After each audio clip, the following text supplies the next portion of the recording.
Boa tarde a todos, eu sou o Vinícius e eu vou iniciar a apresentação do nosso trabalho. O meu grupo ele é composto por mim, pelo Diego, o Enzo e o Lucas Caroba, e o nosso trabalho ele vai falar um pouco sobre a origem e o histórico dos anabolizantes. Antes disso, a gente vai passar um vídeo da escola sobre o Adobe Maker. Próximo, por favor.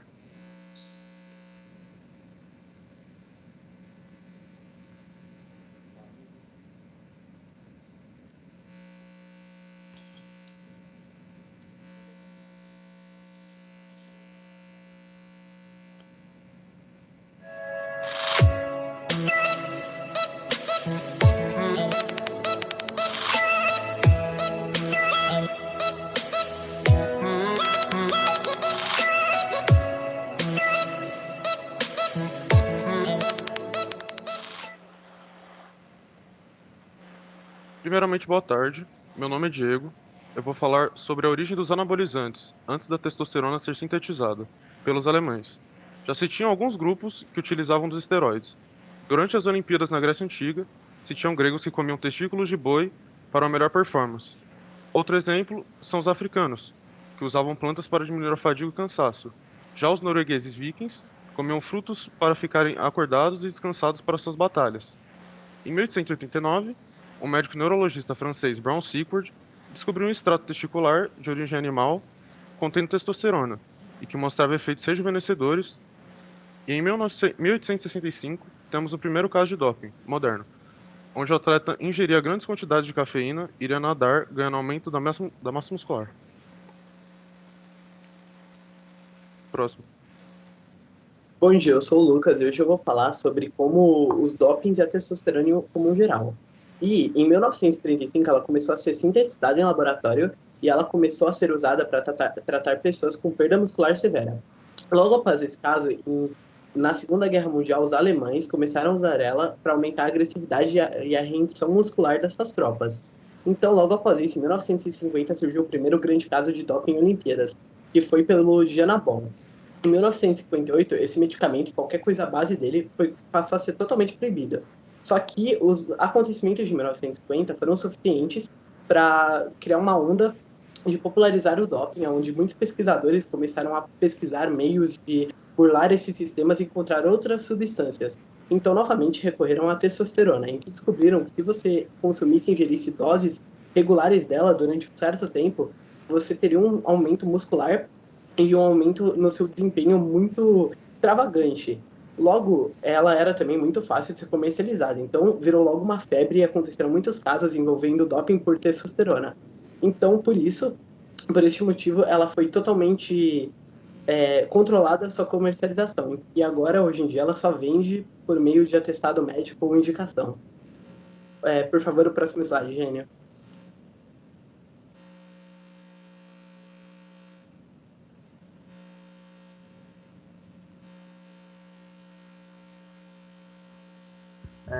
Oi, boa tarde, meu nome é Enzo, eu vou apresentar sobre o histórico dos anabolizantes. O doping nos esportes começa com ciclistas que utilizavam torrões de açúcar com cafeína para acontecer algo chamado glicogenação. Ou seja, quando eles comiam torrões de açúcar com cafeína, a dor e o cansaço que a pessoa sentia diminuía. Logo, o atleta tinha uma performance melhor. Se tem estimativas de que o uso dos anabolizantes começou em 1954 durante os Jogos Olímpicos, sendo atletas soviéticos de levantamento de peso a serem os primeiros a utilizar. Porém, só em 1972, na cidade de Munique, na Alemanha, essas substâncias passaram a ser banidas. E em 1973, a Academia Americana de Pediatria comprovou que a utilização de anabolizantes em crianças e adolescentes eram prejudiciais à saúde. E somente em 1976, a Federação Internacional Atlética Amadora puniu oficialmente seu uso nos esportes. Próximo slide, por favor.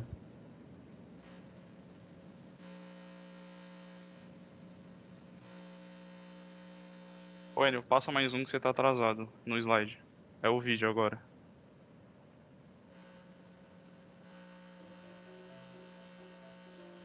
Desde o início das formações das sociedades, é fácil identificar a valorização por determinado tipo físico. Na pré-história, por exemplo, mulheres gordinhas eram consideradas mais sensuais por serem vistas como sinônimo de fertilidade. Na Grécia, e posteriormente na Roma, a educação física era considerada um pilar da formação dos homens. Logo, um corpo forte e atlético era muito valorizado. No Renascimento, mulheres belas possuíam enormes cabelos, formas lisas e voluptuosas, e até uma barriguinha destacando. No decorrer do século XX, vários padrões de beleza existiram, desde homens magros e cabeludos, e mulheres com cabelos curtos e roupas que não destacavam suas formas. Até que aquele modelo grego volta, e homens musculosos e mulheres magras, naquele famoso formato violão, se torna um novo padrão de beleza que pendura até os dias de hoje. Desde pequenos, somos influenciados pela mídia e sociedade com essa ideia de corpo ideal. Além de nos mostrar isso, a mídia mostra que somos capazes de conseguir esse corpo ideal por meio de revistas e livros que focam nesse assunto. Movidas por uma insatisfação com o próprio corpo, algumas pessoas começam a praticar exercícios físicos e controlam excessivamente a alimentação para conseguir adquirir aqueles tão sonhados músculos e assim se sentirem mais bonitos. A questão é, até que ponto isso não passa a ser um exagero? Academias de musculação são os locais preferidos por pessoas que almejam um corpo atraente, dedicando horas do seu dia a essa causa. Juntamente à musculação, é necessária uma boa alimentação. Logo, alimentos com alta quantidade de gordura saturada e açúcar dão lugar a alimentos que promovam maior sensação de saciedade, que aumentem o metabolismo e que auxiliem na queima de gordura.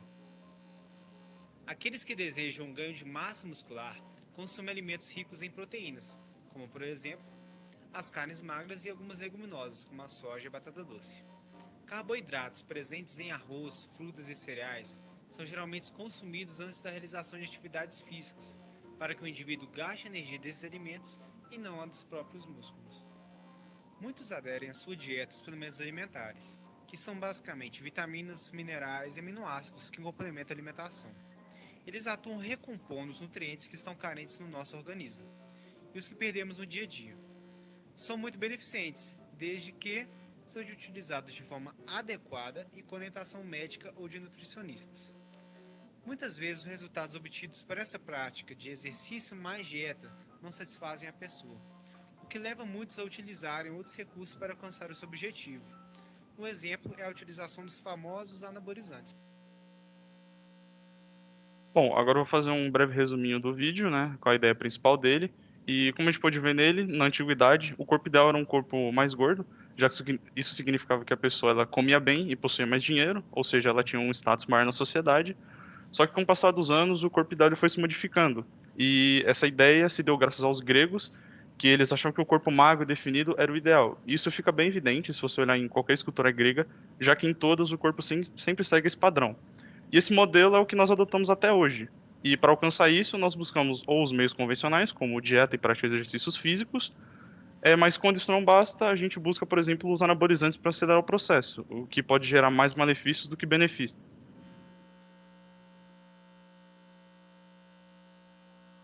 Muito bem, gente. Segundo grupo.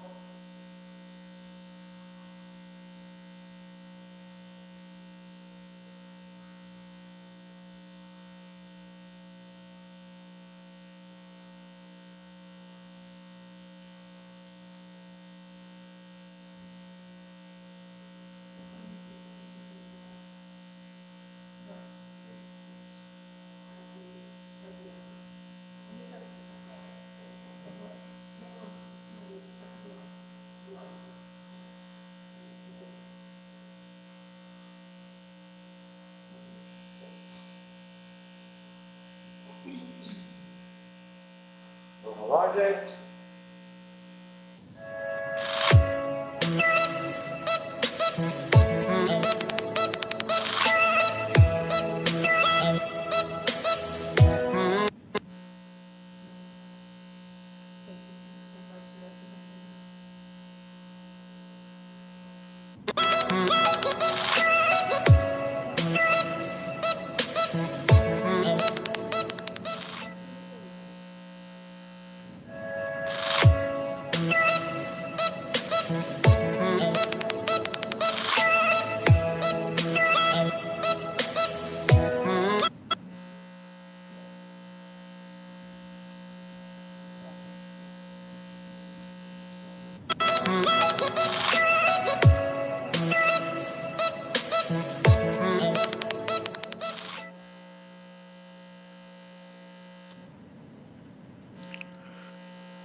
Boa tarde a todos, eu sou Gabriel Gotardi e vou começar a apresentação do nosso trabalho sobre os benefícios e malefícios do uso de anabolizantes.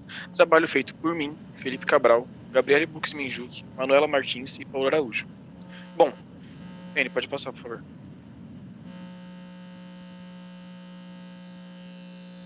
Bom, vamos começar com a pergunta que alguns de vocês devem estar se fazendo. O que são anabolizantes? Anabolizantes, ou esteroides androgênicos anabólicos, são um produto derivado principalmente da testosterona, hormônio responsável por muitas características que diferem homens de mulheres.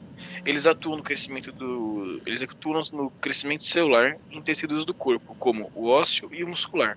Ou seja, anabolizante é uma droga derivada principalmente da testosterona, que quando ingerida acentuam características físicas masculinas, como engrossamento da voz, massa muscular e muitas outras que serão apresentadas e mais aprofundadas aqui nessa apresentação. Mas, obviamente, a utilização dessas substâncias não traz somente coisas boas para o nosso corpo. Muito pelo contrário. A quantidade de malefícios é muito maior do que os benefícios, e vocês verão agora. Pode passar aí. Boa tarde, meu nome é Gabriele e agora eu vou falar sobre os benefícios do uso de anabolizantes para o lado esportivo. Como os esteroides anabolizantes androgênicos são muito semelhantes à testosterona, a qual é um hormônio natural, o uso oral ou injetável dessa droga pode prover ao usuário uma vantagem na prática de esportes e competição, pois elas estimulam o crescimento dos músculos e melhoram o desempenho esportivo. Pode passar.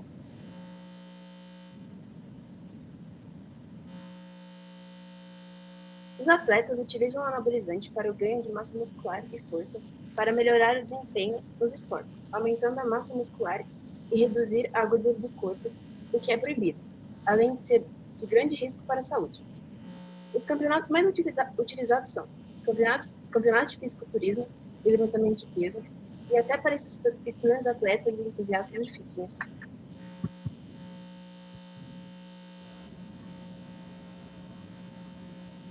Bom dia a todos, eu vou falar um pouco sobre os benefícios de anabolizantes. Os esteroides anabolizantes ajudam no ganho de massa corporal para pessoas carentes, por conta de doenças como HIV e câncer. Ajudam também homens com deficiência. Posso ter atrás de cirurgia que podem causar infecção, aidéticos, entre outros doenças.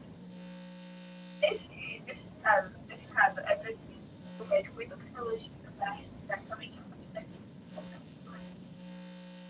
para que o uso desses anabolizantes não seja mais prejudicial do que pode fazer. Agora, irei falar um pouco sobre os malefícios para ambos os sexos do uso de anabolizantes quando usados para fins, sendo algum deles surgimento ou aumento de acne, perda de cabelo, doenças cardiovasculares, alteração corporal, entre outros. Vale lembrar que anabolizantes fazem realmente mal à saúde e não devem de modo algum ser usados sem também. Veja abaixo alguns benefícios dos anabolizantes para cada sexo.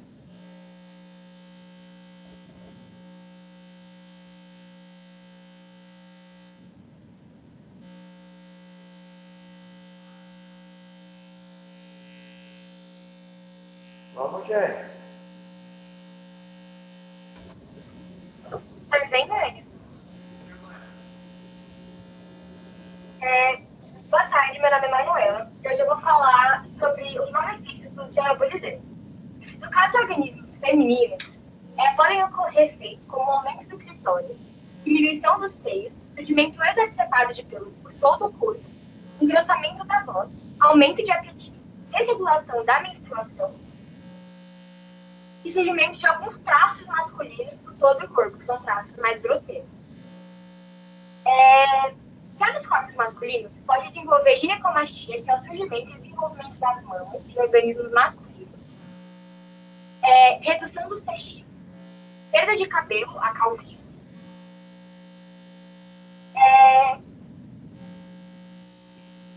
redução dos testículos ou infertilidade, acne, alteração na produção de esperma, e além de ser um gatilho para outras doenças, como o câncer, e pode acabar gerando um acidente vascular cerebral.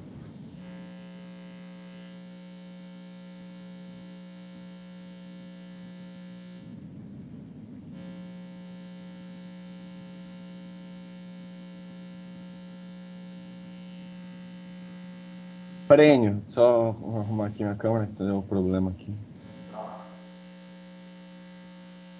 Agora tudo certo. Bom, boa tarde a todos. Eu sou o Felipe Cabral e vou dar seguimento na apresentação abordando sobre os malefícios do uso de esteroides anabolizantes, especificamente em jovens e adolescentes. Nos dias de hoje, está cada vez mais se popularizando a busca pela, entre aspas, estética perfeita entre os jovens, onde buscam a todo custo os sonhados músculos bem definidos, ou o aumento da massa muscular, junto de um melhor desempenho esportivo. Além de saber sobre esse desejo por essa estética, também é necessário entender o porquê dos adolescentes se sentirem dessa forma, o que os leva a cogitarem a utilização dos esteroides antes mesmo dos benefícios esportivos e na aparência. Bom, uma pesquisa realizada em 2007 pela Secretaria da Saúde com jovens entre 10 e 20 anos revela que pelo menos 67% desses jovens estão insatisfeitos com o seu corpo. E isso são dados relativamente antigos, estamos em 2021. A internet e as redes sociais se desenvolveram muito mais. Logo, se essa pesquisa fosse realizada hoje, certamente os números seriam ainda maiores e alarmantes. Então, podemos concluir que um dos principais motivos para os jovens se sentirem dessa maneira e recorrerem a alternativas está ligado a problemas de autoestima e de não se aceitarem do jeito que são. Além disso, outro principal motivo que induzem os jovens é justamente quando eles acabam se comparando e desejando ser como grandes atletas. Assim, muitos jovens acabam sendo indiretamente ou diretamente influenciados para a utilização dos anabolizantes.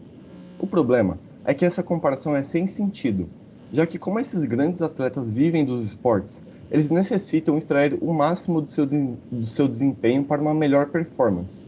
E claro, ainda estão há anos acompanhados por profissionais capacitados para a instrução do uso dos anabolizantes.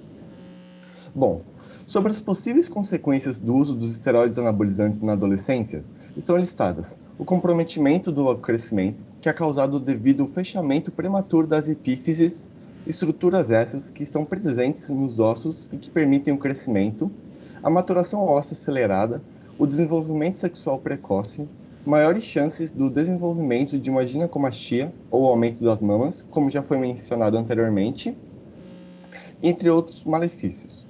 Agora, iremos passar um vídeo realizado por um profissional da saúde que exemplifica o conteúdo discutido até agora na apresentação.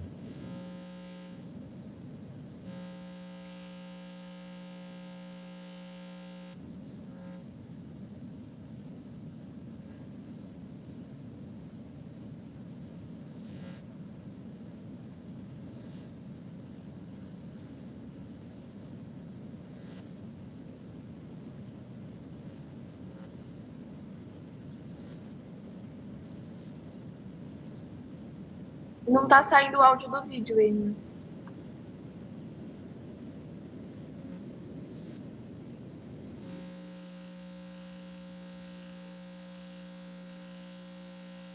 Mesmo em pacientes que sofreram doenças graves, como infecções prolongadas, ou mesmo em pacientes desnutridos, menos. Chamamos de esteroides anabolizantes os hormônios e andrógenos sintéticos produzidos em laboratório. Os tipos mais comuns conhecidos pelo público leigo são a nandrolona, a oxandrolona e o estanozolol. Para que servem a testosterona e os esteroides anabolizantes? A aplicação médica mais comum é a de repor esse hormônio em homens que não o produzem em quantidades suficientes. Já os esteroides anabolizantes podem ser prescritos em uma série de condições clínicas, tais como ajudar no ganho de peso em pacientes que sofreram doenças graves, como infecções prolongadas, ou mesmo em pacientes desnutridos e em determinados tipos de anemia. Entretanto, algumas pessoas, a maioria homens, mas às vezes também mulheres, mesmo não tendo deficiência desses hormônios, passam a se encher de esteroides anabolizantes. O resultado é que essas pessoas passam a ter níveis desses hormônios em níveis muito mais elevados do que as necessidades naturais. No passado, os usuários eram basicamente os atletas de alto nível, buscando melhorar rendimento em alguns esportes, que é o que chamamos de doping. Hoje em dia, o que vemos é a disseminação do seu uso por pessoas comuns, normalmente frequentadores de academia que buscam melhorar a performance ou mesmo por fins estéticos. Mas esse uso não é isento de complicações. Existem diversos riscos e efeitos colaterais do uso de anabolizantes. E dentre esses eu quero destacar problemas cardíacos, aumento da pressão e alterações no perfil do colesterol. Problemas no fígado, tais como hepatite medicamentosa e desenvolvimento de tumores nesse órgão. Alterações de humor, como agressividade, bem como distúrbios psiquiátricos, tais como ansiedade e depressão. Aumento das células vermelhas do sangue e, consequentemente, um aumento do risco de trombose. Nada mais é do que a formação de coágulos nos vasos sanguíneos. Em homens, o uso de esteroides anabolizantes faz com que os testículos reduzam de tamanho e fiquem bem pequenos, reduzindo também a produção natural de testosterona do corpo, bem como a formação de espermatozoides. Na maioria das vezes, mas nem sempre, esses problemas dos testículos podem ser revertidos se o homem parar de tomar os andrógenos, mas pode levar um longo tempo até normalizar. Alguns homens podem ficar com o testículo atrófico e com baixa função de forma persistente, mesmo após a suspensão do uso da medicação. Outro efeito também bastante comum e indesejado é o crescimento da mama masculina, também conhecida como ginecomastia. Já em mulheres, os andrógenos causam um efeito virilizante masculino, levando a engrossamento da voz e crescimento e aparecimento de pelos na face e em outras partes do corpo. Em adolescentes, os andrógenos podem levar ao fechamento precoce da cartilagem de crescimento, culminando com a diminuição da altura final. Além disso, tem mais dois aspectos que eu gostaria de chamar a atenção. O primeiro é a forma de uso e a dependência. Como eu falei anteriormente, existem vários tipos de andrógenos sintéticos com diferentes características. A maioria das pessoas faz o uso de vários desses hormônios misturados, com o objetivo final de aumentar a massa muscular e de gerar mais definição corporal. Fazem isso na forma de ciclos, em que intercalam períodos com o uso de uma substância depois da outra, seguidas de períodos sem o uso. O corpo, diante de doses tão altas desses hormônios, para de fabricar o hormônio masculino, a testosterona. E quando interrompe o uso do esteroide, o que ocorre é uma diminuição brusca da produção de testosterona e muitas vezes duradoura, a chamada fase rebote. Nessa fase, podem surgir os efeitos de disfunção erétil, diminuição ou ausência de libido, perda de massa muscular e muitos outros. Tudo isso faz com que o indivíduo queira fazer o uso novamente de mais esteroides anabolizantes e assim prosseguir por um longo período. Quanto mais tempo usando essas substâncias, maior se tornam os riscos que eu já falei anteriormente, tais como problemas cardíacos, doenças do fígado, trombose, dentre outros. O segundo aspecto, que é uma dúvida frequente que as pessoas têm, é em relação à dose. Existe dose segura? Existe tempo seguro de uso? E eu posso responder que não existe dose nem tempo seguro do uso dessas substâncias em pessoas que fazem uso buscando aumento de performance ou mesmo por fins estéticos. Em pacientes com indicações clínicas para o seu uso, como em pacientes desnutridos ou outros pacientes que já tenham sofrido algumas doenças graves, os benefícios superam os riscos, devendo os efeitos colaterais ser acompanhados por um profissional médico capacitado.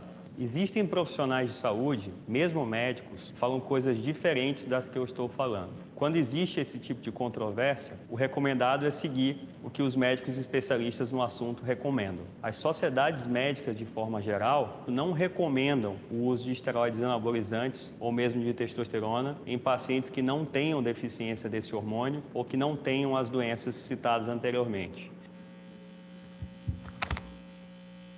Menos. Bom, podemos concluir agora, após as pesquisas e informações apresentadas, que os esteroides anabólicos, como qualquer outro medicamento que seja utilizado incorretamente, trazem sem dúvida efeitos colaterais. Porém, o fator preocupante é que, mesmo sabendo destes efeitos, o número de usuários é crescente. Portanto, informação nunca é demais e a diferença entre o remédio e o veneno é a dosagem. Sendo que, caso o indivíduo não necessite de tratamento medicamentoso, o uso de esteroides é totalmente desaconselhado. Mas caso deseje fazer o uso dessas substâncias, ao menos deve procurar um profissional apto para fazer o mesmo. Obrigado.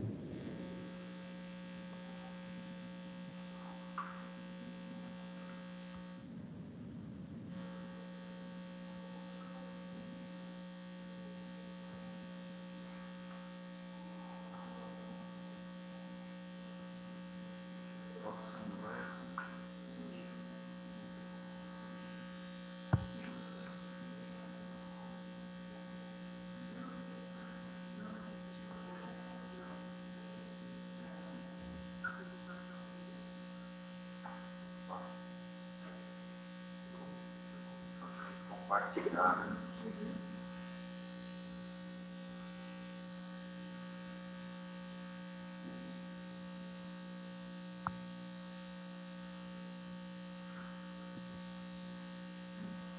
Boa tarde, meu nome é Matheus. Eu vou falar sobre as leis e os anabolizantes. Quem vai apresentar esse trabalho é eu, o Lucas e o José Guilherme. Pode passar, professor. Primeiro eu vou começar explicando o que são anabolizantes. São substâncias com propriedade de estimular a massa muscular e outros tecidos. Esses anabolizantes são usados para fazer o crescimento e o fortalecimento dos músculos mais rapidamente e também a regeneração deles.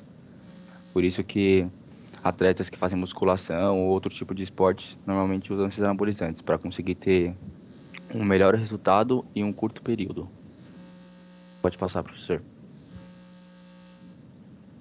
E todos nós sabemos que tem dois tipos de anabolizantes, os naturais e os sintéticos. Eu vou começar primeiro falando pelos sintéticos. Anabolizantes sintéticos são anabolizantes que é proibido o uso deles e a venda deles, porque eles são... E o principal hormônio deles é a testosterona, que tem a função de queima de gordura. E agora eu vou falar dos anabolizantes naturais, que tem a mesma função dos sintéticos, só que são feitos por vitaminas, ervas e eles têm a mesma função, só que eles fazem estimula a produção de hormônio no seu corpo, não faz a injeção dele. Pode passar, professor.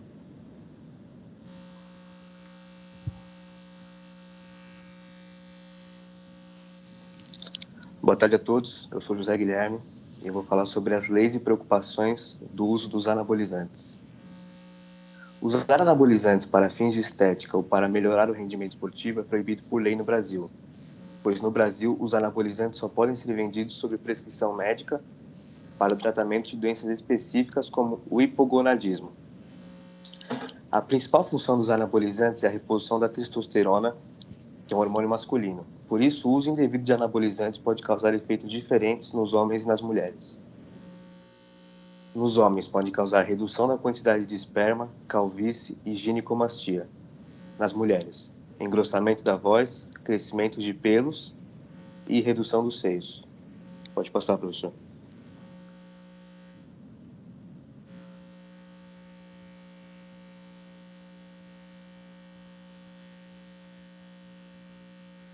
Olá, professor, tudo bem? Boa tarde aí. Eu vou falar sobre os anabolizantes, se podem ser prescritos por médicos, se sim, em quais casos. Eu vou dar o exemplo do Dr. Frederico Lobo, que é um médico nutrólogo com uma especialidade pela Abram, e ele fez um blog para ter um acervo de postagens maior, com o objetivo de esclarecer as informações com uma melhor qualidade para os leigos no assunto, que no caso é a gente, promovendo até mudanças em seus hábitos da vida. O pensamento dele é diferente da maioria das pessoas, mas igual a maioria dos médicos que zelam pela sua carreira, ele não prescreve de jeito nenhum o uso de anabolizantes para fins estéticos ou ergogênicos. Para quem não sabe, ergogênicos é uma substância que melhora a sua performance corporal e elimina até a fadiga do seu corpo. Enfim, ele diz que a insatisfação com o seu corpo está cada vez maior, sempre buscando um corpo ideal, se espelhando em famosos na mídia, e para ele é isso, um transtorno psiquiátrico, porque ser capaz de prejudicar o seu corpo para poder ficar no padrão, ficar mais bonito, isso é ser egoísta consigo mesmo, e você pode conseguir até o que você quer, né? Ficar no padrão em pouco tempo, mas também não vai restar muito tempo para o seu corpo se desgastar e você não aguentar mais. É isso, professor.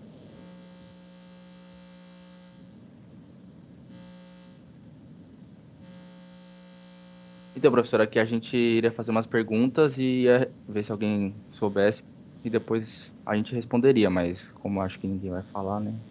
Não, faz a pergunta. Os atletas profissionais podem tomar anabolizantes? Alguém pode responder?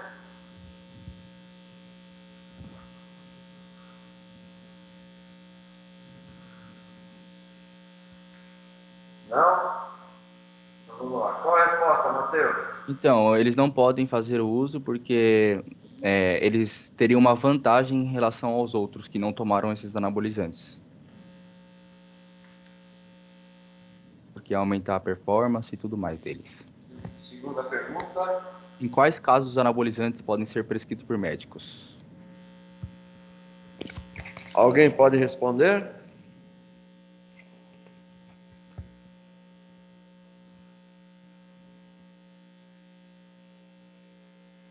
Vamos lá. Qual a resposta, Matheus? Eles podem ser prescritos quando você tem câncer, AIDS ou a doença do micropênis. E só podem ser com receita médica. Sim. Terceira. É permitido a compra de anabolizantes sintéticos? Sim ou não?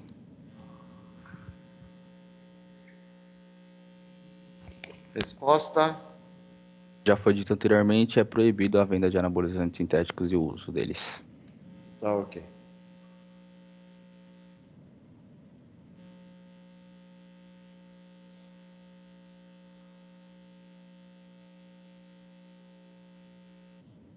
O que é melhor para você neste momento? Viajar ou economizar? As duas coisas, é claro. Acesse 123milhas.com.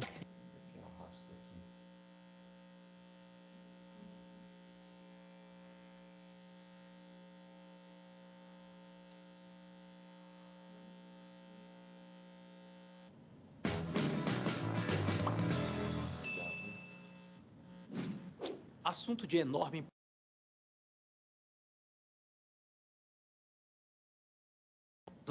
um enorme bate-cabeças e muitas vezes as pessoas não conseguem diferenciar.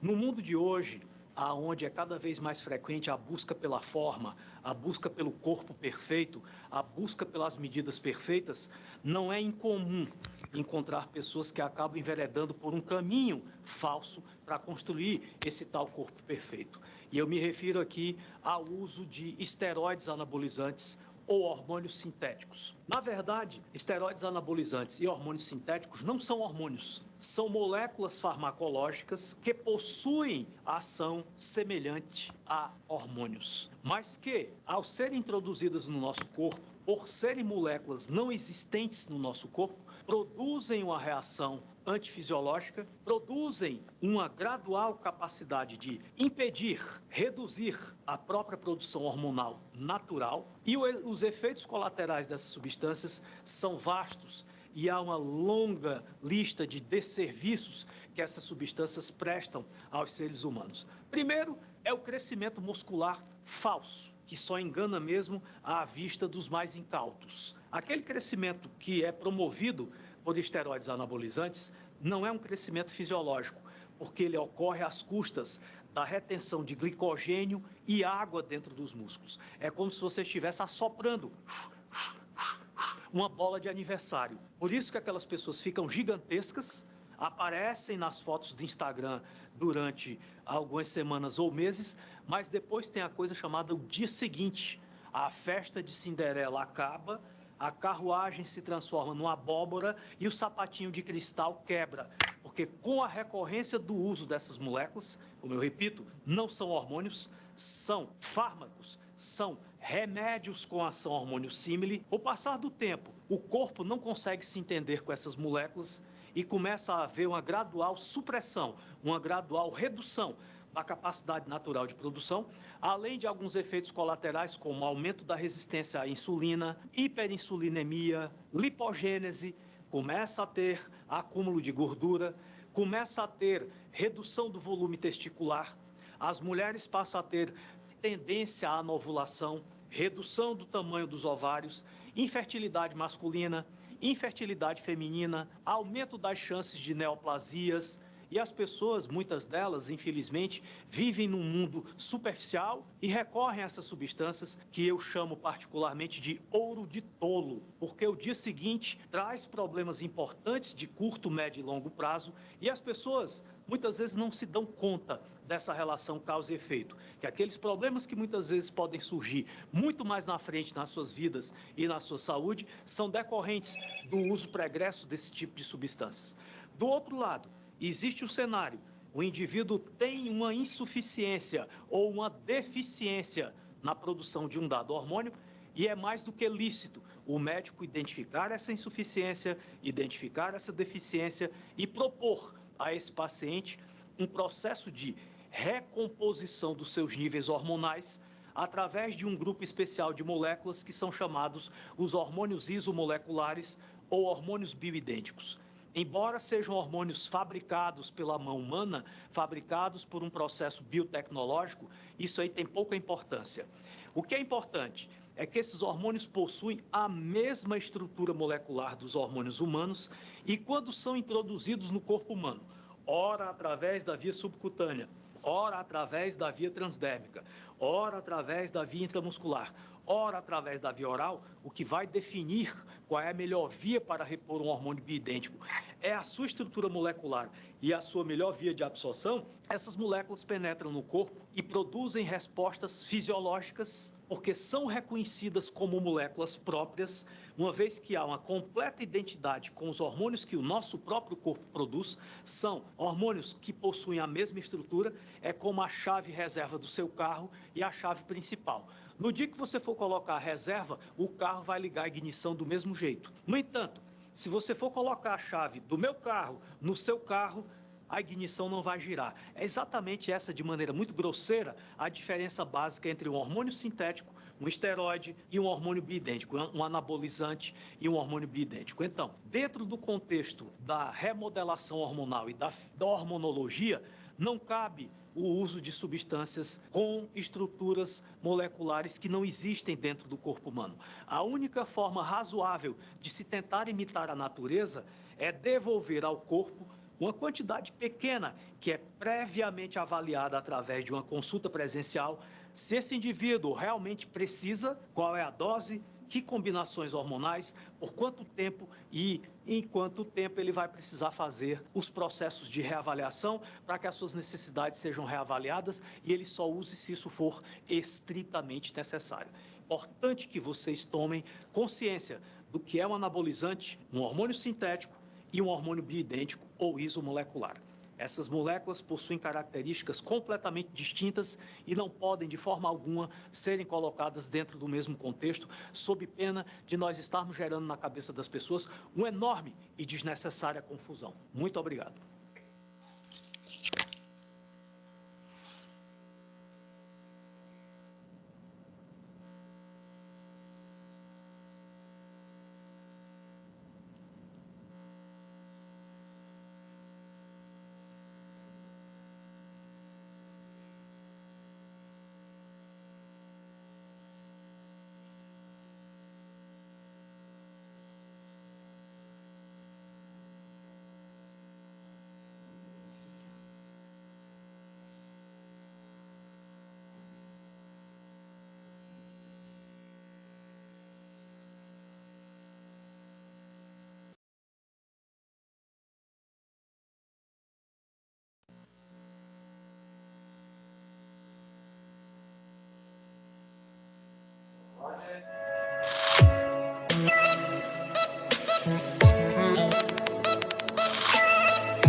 Oi, Enio, boa tarde.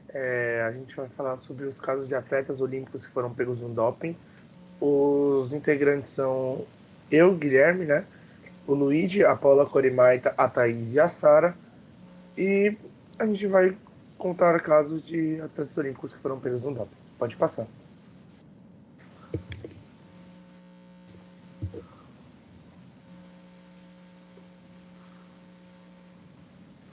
Bom, primeiro aqui que eu vou falar é o Ben Johnson, né, que também foi muito chamado de Big Ben. Foi um atleta olímpico jamaicano que se naturalizou canadense e foi muito famoso, ganhou várias medalhas na sua carreira e chegou até ser detentor de um recorde mundial nos 100 metros rasos. No dia 24 de setembro de 1988, em Seul, na Coreia do Sul, ele bateu a marca de 9,79 segundos, mas 3 dias depois foi descoberto que ele usou anabolizantes. O anabolizante estanozolol, e isso resultou numa punição dele e do técnico, que também afirmou que usava anabolizantes no Ben Johnson desde 1981, e eles foram suspensos por 2 anos. Quando acabou essa suspensão, eles voltaram para o esporte, né? Mas ele foi pego de novo no doping, o que resultou no fim da sua carreira e ele foi expulso do esporte pela Associação Internacional de Federações de Atletismo. E agora a gente vai passar um videozinho explicando, né, o que aconteceu.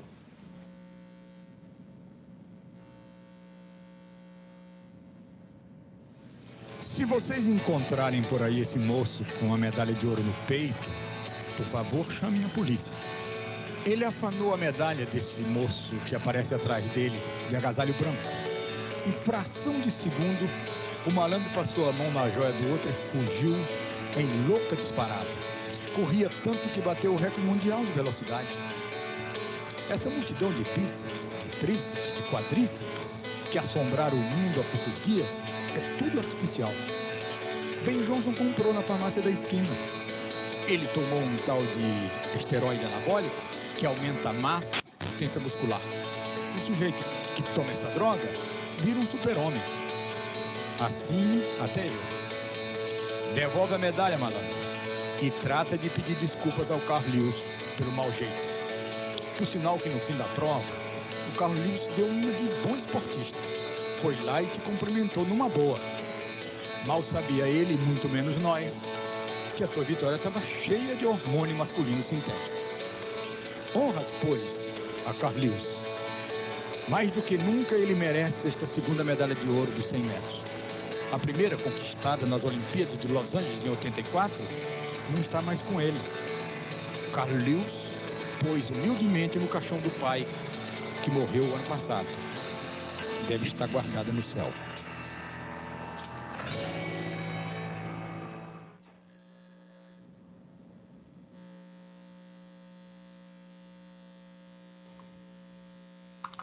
Boa tarde, meu nome é Luigi e agora vamos falar sobre como a Rússia se tornou o Comitê Olímpico Russo nas Olimpíadas de Tóquio. O Comitê Olímpico Russo foi a alternativa que os atletas conseguiram para participar dos Jogos depois que a Rússia foi banida de competições internacionais devido a um grande escândalo de doping. Por esse motivo que quando os atletas russos sobem ao palco ou pódio após ganhar o ouro olímpico em Tóquio, eles ouvem o concerto para piano de Tchaikovsky ao invés do hino nacional da Rússia. Eles também não podem agitar a bandeira de seu país. Agora vamos passar um vídeo com depoimentos de atletas russos do Comitê Olímpico Russo. Использовать и флаг Олимпийского комитета России. Цвета национального флага будут использованы в экипировке спортсменов. Ну, в общем-то, я думаю, что спортсмены справятся с такой ситуацией. Já a Lena Tironi, capitã da equipe feminina russa de rugby, afirma que o mais importante é o trabalho. Чтобы, так скажем, послушать гимн, неважно, это будет гимн Российской Федерации или Чайковского, нам нужно сделать огромную работу. Это, во-первых, выступить в группе достойно, чтобы выйти в первую восьмерку, дальше непосредственно в регби, потому что гимн поет только на финальном матче. A preocupação dos dirigentes russos segue sendo com os esportistas e seus resultados. Para eles, o patriotismo continua independentemente dos símbolos nacionais, nem que seja apenas na cabeça dos atletas. Компромисс, который найден с эмблемой Олимпийского комитета, конечно, значит, это лучше, чем любые другие варианты. Вот, поэтому я думаю, что все с пониманием относятся и, так сказать, уже пережили все события, связанные с ограничениями. И оно, в общем-то, олицетворяет. Я думаю, что наверное, вот тот дух и те ценности, которые присутствуют в гимне. Вот. И совершенно понятно, что, конечно, гимн нельзя заменить. Вот. Но в этом случае я считаю, что это хорошее было предложение, которое, думаю, так сказать, отработает свое обязательно. Вот. Что касается еще раз гимна, каждого, я думаю, что он будет играть как бы в сердце, поэтому уверен, что, так сказать, спортсмены, стоя на пьедестале почета, действительно будут про себя повторять слова.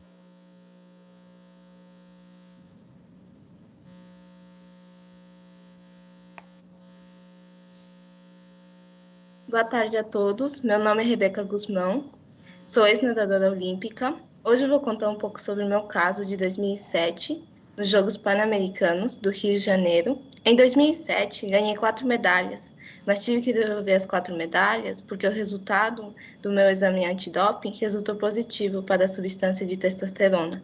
Por esse motivo, em 2008, fui banida pela Federação Internacional de Natação.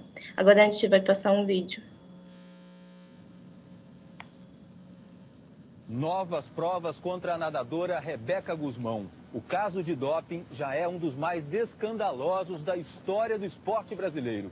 Eric Faria. A cronologia de um escândalo. O mais novo capítulo foi divulgado pela Confederação Brasileira de Desportos Aquáticos. O exame antidoping de Rebeca Guzmão durante o PAN apresentou falhas. 2 amostras de urina usadas na análise pertencem a pessoas diferentes. E elas têm que obrigatoriamente ter o mesmo DNA.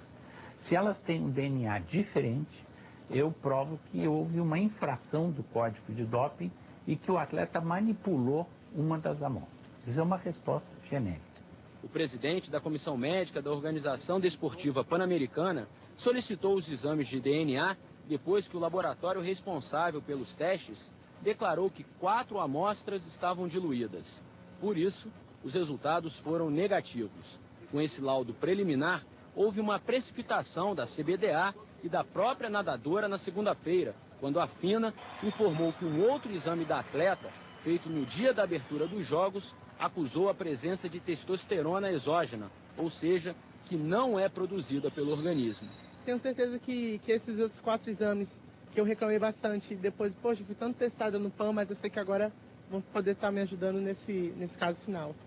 A fraude no exame antidoping costuma ter um julgamento implacável. E se o caso de Rebeca Guzmão for comprovado, ela tem grandes chances de ser banida do esporte. Isso porque a legislação não tolera a reincidência. Além das investigações da ODEPA, da FINA, que já suspendeu a atleta preventivamente, há um terceiro processo contra ela no Tribunal Arbitral do Esporte, também por doping por testosterona. Sem dúvida nenhuma, qualquer pessoa que lê esse laudo verifica que a situação dela ficou muito mais complicada. Nos próximos dias, Rebeca Guzmão, dona de 4 medalhas no PAN, vai ao Canadá para acompanhar a abertura da contraprova.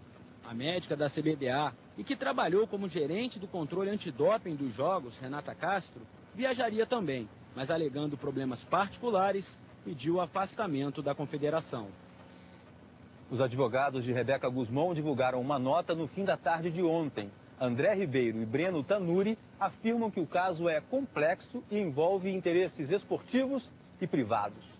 O médico Eduardo De Rose vai entregar hoje o relatório final do controle antidopagem no PAN do Brasil à Organização Desportiva Pan-Americana. Mais 3 possíveis casos de doping vão ser investigados. Entre eles está o brasileiro Fabrício Mafra, bronze no levantamento de peso. O atleta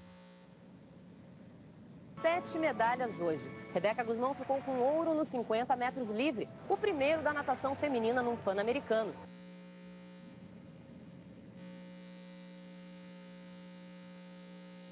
Meu nome é Thaís, agora irei representar a Tandara Caixeta.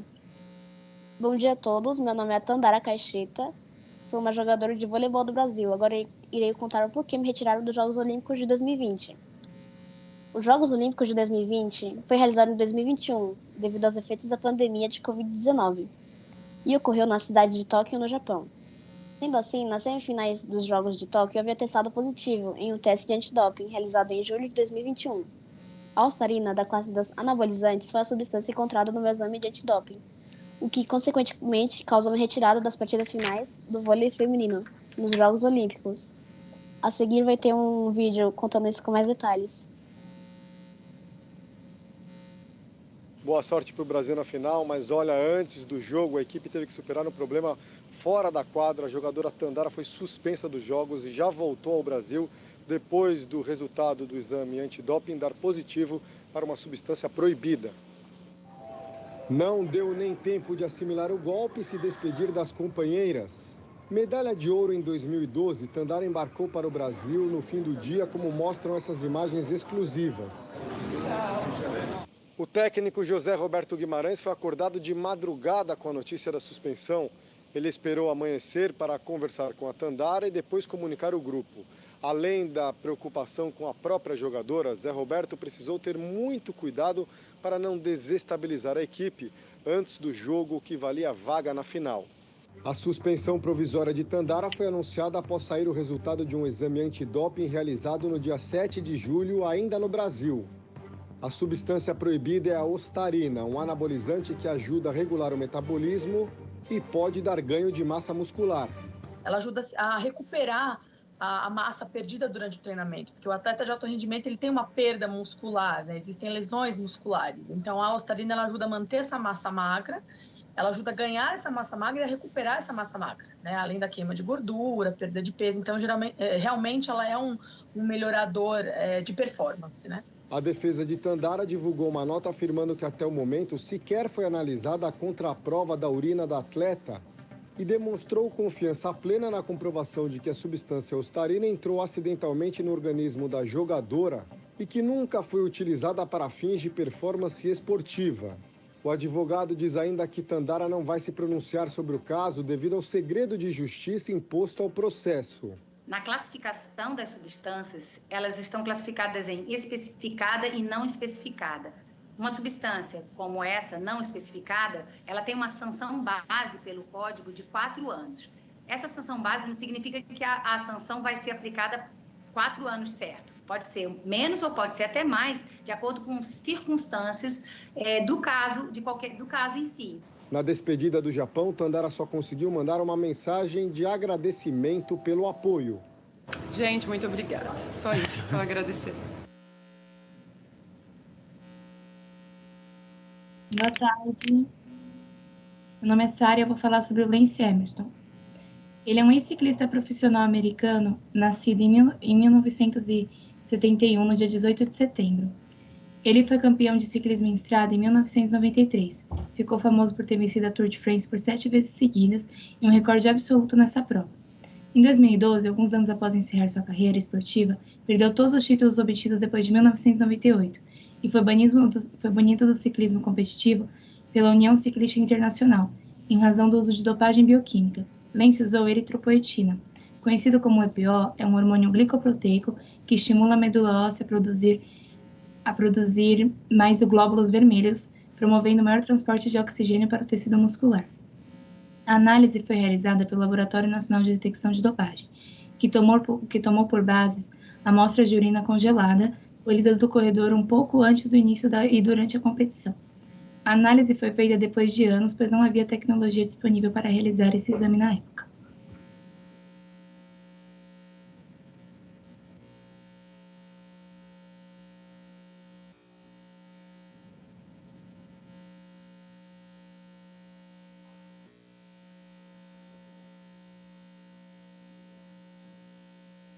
Gente, parabéns pela apresentação de vocês, pelo empenho, e da nossa parte encerrou. Enio, só uma palavrinha bem rapidinha. No começo eu não quis cortar a fala do Vinícius, né? E eu ia dar boas-vindas, né, aos pais, né, a vocês, professores, parabenizar Enio, professora Vanessa, que conduziram junto com os alunos esse trabalho, né, aos alunos, parabéns pela apresentação, ela foi muito representativa, muito esclarecedora, né, um assunto tão sério que tem que ser realmente discutido e colocado em pauta. Parabéns a todos envolvidos, familiares, e tenham um bom final de semana. Obrigado, pessoal, a participação de todos, o empenho aí durante essa semana na construção, tá? Só temos a agradecer.